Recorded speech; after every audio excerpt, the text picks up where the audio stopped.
Daily Detroit is brought to you by the community. Support our work at patreon.com/dailydetroit. From the studios of Podcast Detroit in Midtown, this is your Daily Detroit, recorded on Tuesday, January 15th, 2019. I'm Sven Gustafson. And I'm Jer Stays.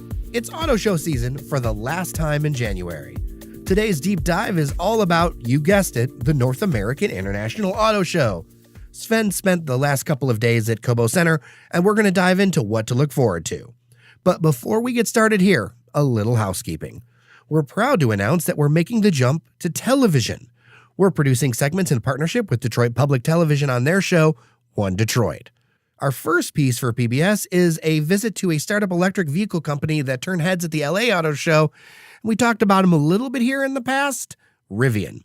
That's right. We headed out to Plymouth to talk with Rivian's CEO and tour the facility. So tune in to Detroit Public Television on Thursday night at 7:30 p.m. or Sunday at 9 a.m. We'll also put links to the show on dailydetroit.com and all of our various social media channels.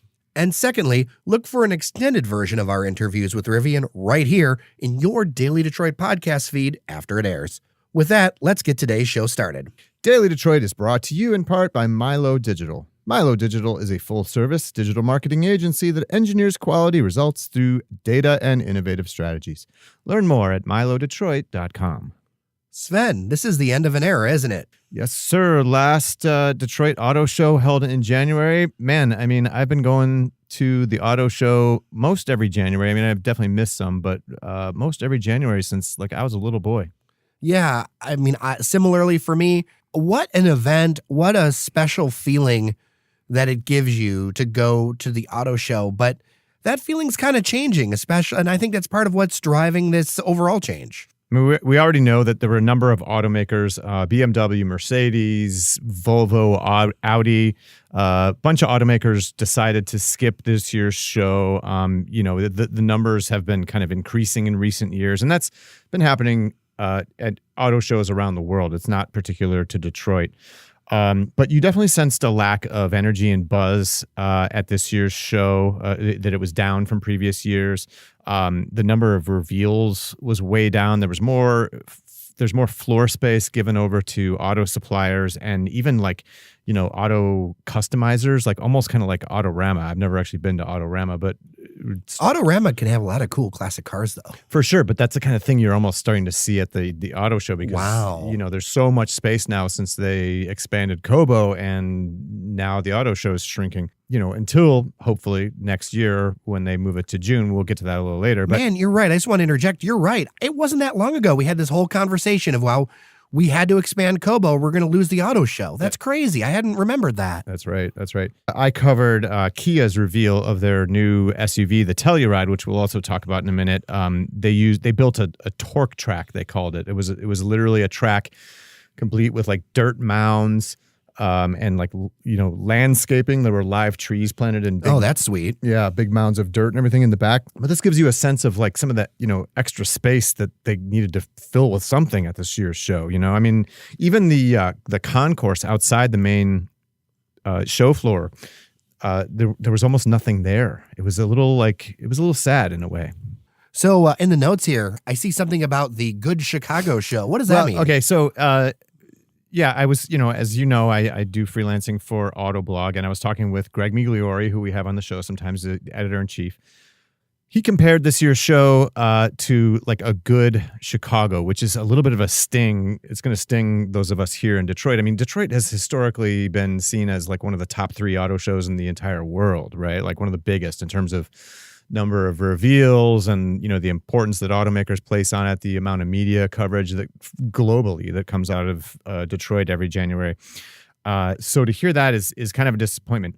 But that said, I mean, there were still some highlights, and I think it's still worth covering and everything. I mean, yesterday, the CEOs of the 3 largest auto companies were there, GM, VW, and Toyota.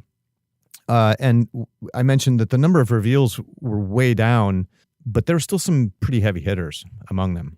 Well, one of the most exciting parts of any auto show is the new stuff. So let's go through some of the big reveals. I know you got to see a lot of cool stuff. Yeah, absolutely. So maybe the single most buzzed about reveal from this year's auto show was the Toyota Supra, which is, kind of, if you feel like you've heard that name before, you have. It was a car that I think they discontinued back in the 90s. I don't actually remember what the old one looked like, but it has been reborn as a 2-seat sports car kind of performance model. It's rear-wheel drive. It's got like a long hood, and the cockpit is kind of set back, if you look at it in profile. So it has almost kind of like a retro look, even though it's got a lot of really kind of modern lines and creases and everything. The interesting thing about this is it's been really divisive too. It is based on a BMW engine, and it's based on a model called the BMW Z4. So it has a lot of that same German engineering in it. And I think a lot of the purists and the people who really love the old Supra of yore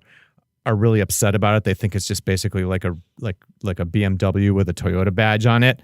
But that said, I don't know that a lot of people are going to go that deep in it. And it's I was going to ask, I wonder how much does that backlash matter with a nostalgia? Well, I mean, yeah, that's the enthusiast angle there. But I think, look, this car is painted in a bright red. Like I said, it's super modern looking. It looks fast.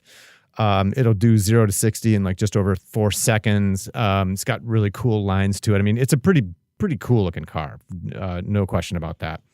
Some other big reveals. Fairly quiet year, relatively speaking, for the Detroit automakers, especially given that this is the hometown auto show, right? Ford stepped up. They unveiled their new Explorer. They actually revealed it, the base model, last week at Ford Field, giant football stadium and everything. The new Explorer looks a lot like the current Ford Explorer, but there's some changes. Moves to a rear-wheel drive platform. At the show itself, they also introduced the Explorer ST, which is like their performance model, and also they announced a hybrid version as well, which is interesting because there's not a lot of hybrids in that segment. Another one that got a lot of buzz was the new Ford Mustang Shelby GT 500. Now, this is like a super souped up, Mustang variant. It's going to be, they don't have the final specs on it, but it's going to be more than 700 horsepower. So that's a lot of power. There's lots of carbon fiber all over the place. It's got a big, scooping front face to it and racing stripes on it. I mean, it looks fast and powerful. It's pretty cool. I mean, in the Mustang, it's like I wrote at this point, you could make a ice cream truck variant on the Ford Mustang and people they'd eat it up. It's like that brand has just come back so strong. Yeah, you can do no wrong with that car and its current guise, basically. So I wanted to talk about a couple of concepts from Nissan. I believe one of them also didn't even make it out into the show. This was all over the internet that Nissan, it just kind of came up a little short. Came up a little short. Yeah, Infiniti had a concept car ready to go. It's called QX Inspiration. It's an electric vehicle crossover, a concept again. It got stuck basically backstage out in the hallway. Wah. Yeah, it wouldn't they couldn't get it to work. They couldn't get it up on stage. They eventually got it fixed and got it up on stage, but there they are at their big reveal, and they have no car to show. So embarrassing. Oops. Yeah. I mean, you almost have to feel sorry for them. I mean, especially, Nissan, which is looking to finally make some good news after all this press about their former chairman, Carlos Ghosn, who's sitting in a Tokyo detention facility. That's a crazy story. It's a crazy itself. story. Yeah. And I won't go into that. But like I said, the QX Inspiration did finally make it up on stage. It's really pretty beautiful car. It's all in white. It's got a flat floor from their electric vehicle platform and some, interesting interior treatments and everything. Nissan also came out with a concept called the IMS, and I thought this was just absolutely beautiful. Lots of interesting shapes inside and out, and patterns all over the exterior of the car and in the interior. Some really interesting ideas, like with the rear seat and folding it out, converting it from like a 3-seater to, I think, a 5-seater, or at least a 4-seater in the back. I forget exactly, but some really interesting ideas. Both of these are electric vehicles, so definitely worth checking those out. Well, and the EVs, what's interesting from a design perspective about those allow for those flat floors. Right. There's no transmission, so you get all, and lots of other things, you get all kinds of space back, and they can push they can expand the cabin both forward and back. Is that like create all kinds of new, called like the skateboard, I think? Well, the platform, yes. Okay. Like a skateboard, yeah. So it really gives the designers like lots of kind of new freedoms to play around with space and stuff, which is really interesting. I think that's going to be a really fascinating thing to watch in automotive design. Well, cue the annoying local commercial of "You better drive a Kia" or whatever that Summit is. Place Kia. Yeah, my Yep. my kids love that jingle. So what are they up to? Kia came out, as I mentioned, on that test track. The Telluride is a new midsize SUV. Kia says this is their largest SUV. It's the first Kia designed in the United States, in their Southern California design studio, exclusively for the U.S. market. Like not a, Korea. Kia is a Korean automaker. This is their first U.S. bred and kind of intention vehicle. It's got a boxy design. They intentionally kind of looked at classic old SUVs like the Ford Bronco or the old Chevy Blazer and stuff for their inspiration. But on the inside, it's surprisingly upscale. It's got kind of a minimalist interior and some kind of luxurious appointments and everything. And at the same time, it's got some off-road engineering underneath. So interesting car. I think that it's a very popular segment. Kia probably ought to do pretty well with it, I think.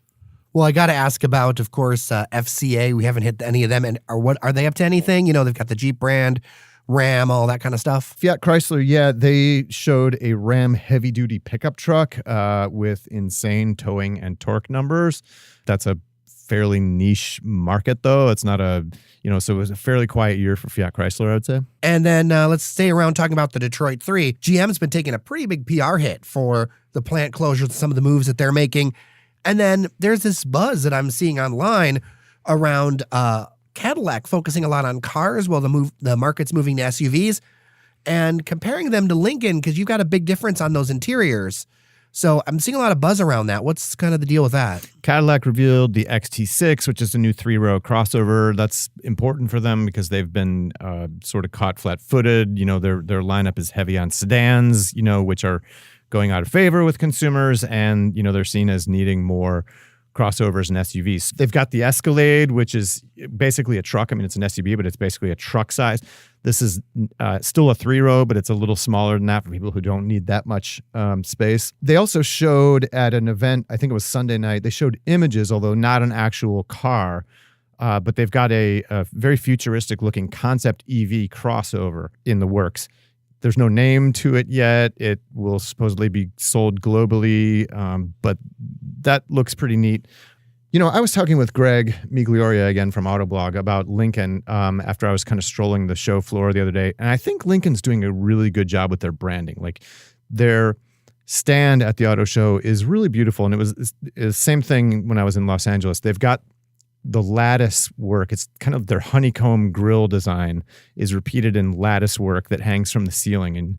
And behind that, you see these kind of pink hanging light fixtures that look really striking. And it's just, that it's Lincoln. And it just struck me that they do a really good job branding. I think they've got some really good vehicles. I mean, I think they seem to be in a pretty good place. I mean, in my opinion, they have the Continental, which I think is a beautiful car. They were showing the suicide doors version. You can see that at the auto show. I think that'll be there for the public days, but don't quote me on that. I think they're battling kind of perception, at this point. I think, Lincoln has sort of struggled for many years, and I think a lot of people see them as like your grandfather's brand. But I don't think that's really what they're about anymore. I think they really have some nice looking vehicles now. So, well, and Ford smartly managed their PR situation because the reality is Ford's been cutting people too, but it feels like they've been getting a lot less of a hit for it, and they've been managing that really well. And then another thing I wanted to talk about, because this was the news in the industry press this morning, this partnership with VW. What's the deal? Yeah, so this has been in the works for a while, but they've kind of had a conference call today where they announced some details. I think there's still some more stuff in the works. They're going to be sharing commercial vehicle platforms and models and everything with each other. I think Ford's going to be sharing their Transit cargo van with VW. The idea is basically that both of these brands are going to be sharing resources to help develop autonomous vehicles, electric vehicles, the things that are where, the industry that represent where the industry is going, but also represent a lot of capital investment. So it's a smart thing. I think probably the auto industry should do more of these kind of things, frankly. And I think you'll probably see more of these kind of things just to share the costs a little bit and decrease cost of developing these sorts of things. And then tangibly, the word is that Volkswagen is going to get access to Ford's Ranger platform. That's their new midsize pickup truck, because VW doesn't really have much in the way of pickup trucks, whereas Ford will get access to Volkswagen's electric vehicle platforms, which Ford doesn't have, and that'll save them a lot of money. So both sides give up a little bit, but they gain a lot in return, that's the idea. Well, speaking of things changing, there is a lot of chatter around what next year's show in June is going to be like. Put your crystal ball on. What are you thinking? What are we going to see 2020 June? Well, it remains to be seen whether the shift to the June format will entice some of the automakers who have, abandoned Detroit to come back. That will have a lot to do, I think, with whether it resonates with the media. I mean, the show's going to come kind of in the middle of the auto show calendar, whereas currently Detroit kind of kicks off the annual auto show cycle. So that's another thing to keep in mind. But I mean, look, this is still Detroit. It's still the home of the U.S. auto industry. I think mixing in outdoor elements, test drives, ride and drives outdoors, showing displays outside. It'll be a better opportunity to showcase Detroit's setting on the river, proximity to Canada, et cetera, et cetera. People will be able to walk around outside the show. So I think it'll be good for the city in a lot of ways. I think it'll probably work, but, we'll have to see. Then I got to ask, should people head on down to Cobo this year? I think it's still worth it. I mean, look, the sort of cynical answer is what else you got to do in January in Detroit, right? which also kind of... I mean, in our sports teams, man, oh, God. Well, right. We won't talk about that. But, I was sitting there having lunch today out in the concourse overlooking the Detroit River and watching the ice flows go by the river. And it made me kind of sad. I'm like, wow, this is the last time I'll be sitting here at the auto show watching this kind of a scene. I mean, honestly, and I guess maybe I'm, in a minority to think that, but what else are we going to do in January around here? I feel like there's plenty to do in June. And it's going to be stacked up right against things like the Grand Prix, which is actually going to be a great marketing win for Chevy. Yeah, absolutely. But we'll see. I'm as curious as anyone to see how it all unfolds next year. But the chatter among people who are privy to the plans and have helped work on them with Dada, the group that puts on the auto show every year, seem really optimistic and they seem excited about it. So, hey, hopefully that says something. Well, so before you go, the Public Auto Show will be open Saturday, January 19th through 27th, and most days open from 9 a.m. till 10 p.m. They won't let you in the door after 9 p.m. On the final day of the show, Sunday the 27th, final admittance is at 6 p.m. Tickets are $14 for adults, $7 for seniors, $7 for children between 7 and 12 years old, and free for kids 6 and under. And that'll do it for your Daily Detroit. I'm Sven Gustafson. And I'm Jairus Days. Thanks to Cheyenne Nocerini for filling in yesterday, the folks at Milo Digital, Podcast Detroit, and of course, you for listening and being a Patreon member at dailydetroit.com/Patreon. Take care of each other, and we'll see you around Detroit. You're listening to the Podcast Detroit Network. Visit www.podcastdetroit.com for more information.